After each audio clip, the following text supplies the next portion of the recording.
what is called dislocated, or this is cut off, separated. Otherwise the whole body will be infected. So when this finger is cut off from your body, you don't care for it. No more value. Just try to understand. A typewriting machine, a small screw, when it is missing, your machine is not working nicely. You go to a repairing shop, he charges $10, you pay immediately. That little screw, when it is out of that machine, it has not a value even one farthing. Similarly, we are all part and parcel of the Supreme. If we work with the Supreme, that means if we work in Krishna consciousness or God consciousness, that I am part and parcel, just like this finger is working, full in consciousness of my body. Whenever there is little pain, I can feel. Similarly, if you dovetail yourself in Krishna consciousness, you are living in a normal condition, your life is successful. And as soon as you are separated from Krishna consciousness, the whole trouble is there. The whole trouble is there. So, there are many examples we cite every day in this class. So, we have to accept this Krishna consciousness if we at all want to be happy and be situated in our normal condition. This is Krishna consciousness movement.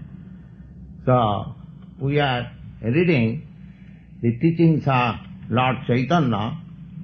We have begun from our last meeting. We shall again read it. Will you read it?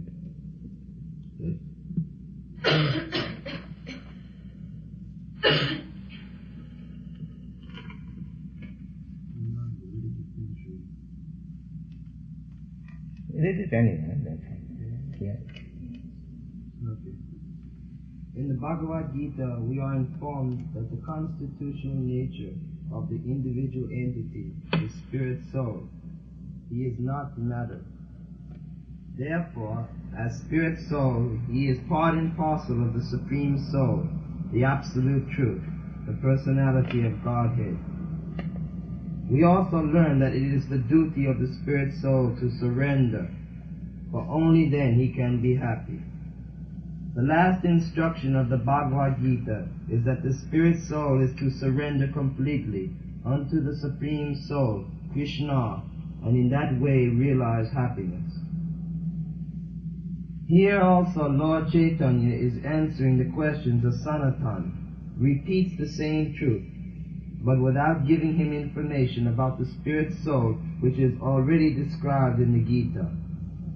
Yes, the point is that what is the constitutional position of the spirit soul is very elaborately discussed in the Srimad Bhagavad Gita.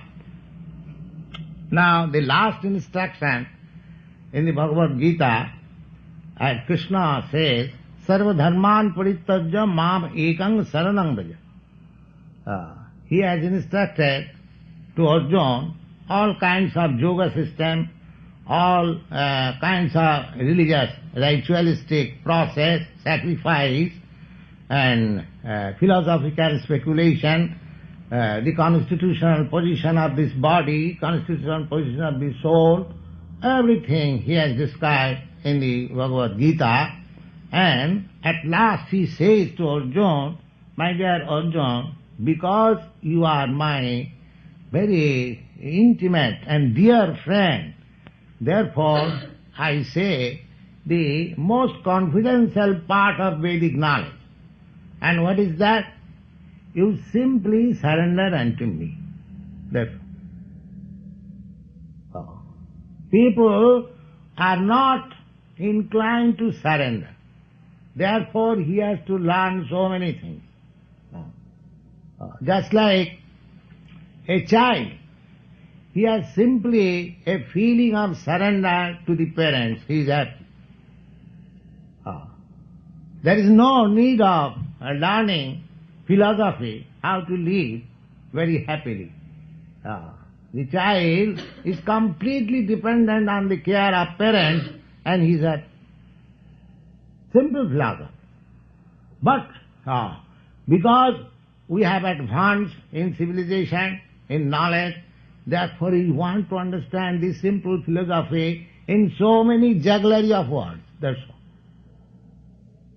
So if you want to learn in jugglery of words, then this Krishna consciousness movement is not lacking. We have got volumes of books of philosophy. But if you accept the simple process that we have to, God is great and we are part and parcel, therefore my duty is to serve and surrender unto God. That's all.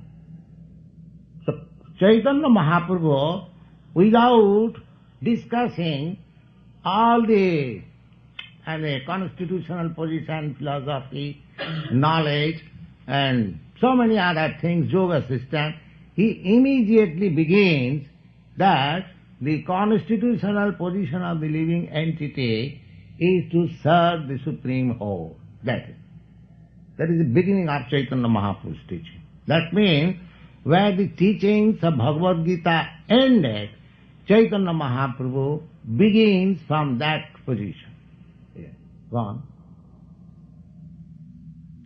He begins from the point where Krishna ended his instruction.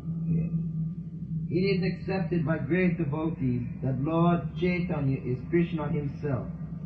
And from the point where he ended his instruction in the Gita, he now begins his instruction again to Sanatan. The Lord said to Sanatan, your constitutional position is that you are pure living soul. This material body is not the identity of your real self, neither is your mind your real identity, nor your intelligence, nor is false ego the real identity of the self. Your identity that you are the eternal servitor of the Supreme Lord, Krishna. Now here is some important point that in our self-realization, those who are grossly on the material platform, they think that this body, I am this body. I am this body. Body means the senses. Therefore my satisfaction means this satisfaction of the senses. Sense gratification. This is the grossest form of self-realization. This body is also self. The body is self, the mind is self, and the soul is also self.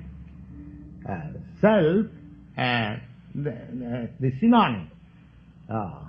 The body and the mind and the soul, both are, three of them are called self. Now, in the grossest stage of our life, we think that this body is the self. And in a subtler stage, we think that the mind and the intelligence is the self. But actually, self is beyond this body, beyond this mind, beyond this intelligence. That is the position. Those who are grossly on the bodily concept of self-realization, they are materialists. And those who are on the concept of mind and intelligence, they are the philosophers and poets. They are philosophizing or giving us some idea in poetry, but their conception is still wrong. When you come to the point of spiritual platform, then it is called devotional service. That is being explained by Chaitanya Mahaprabhu. One. Your position is that you are transcendental. Transcendental. You are beyond. This is explained in Bhagavad Gita.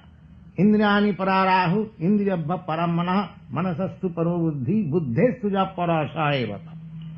Now, first of all we realize this body. Body means the senses. But when you go further, we see the mind is the center of these sensual activities. Unless the mind is sound, we cannot act with our senses. So, indriyabha paramana. So, transcendental to the senses, mind is there. And transcendental to the mind, there is intelligence. And transcendental to the intelligence, there is soul. That we have to understand. Wow. The superior energy of Krishna is spiritual in constitution, and the inferior energy, external energy, is material. You are between the material energy and the spiritual energy, and therefore your position is marginal.